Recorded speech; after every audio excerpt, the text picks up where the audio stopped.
10 years ago. I was going through a divorce and it was very painful. And I felt like I was drowning.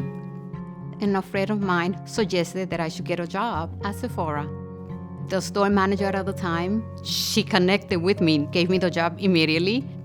At the time, I felt that I didn't belong because my accent, but no, Sephora went like this and embraced me. Sephora was there to help me. They were lifting me up and they make me laugh.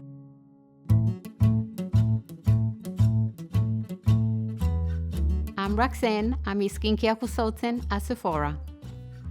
I've been at Sephora for almost 10 years. I had a passion for skincare, always did, because I read everything in the box, so I knew what to recommend. People think Sephora is only for younger clients, but skincare has no age. We do get a lot of people my age, and when they come in, they identify themselves with me. I'm the oldest. I am the senior citizen. I get a lot of, you don't look like a senior citizen.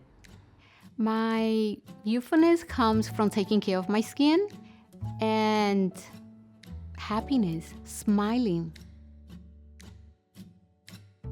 Sephora is like family. My coworkers, those are my kids. They keep me young at heart. I love them, and I know they love me back. I am sure there's a lot of people out there going through some hard times, but we overcome. It means a lot for me to be here today because it's a proof to you that we could laugh again.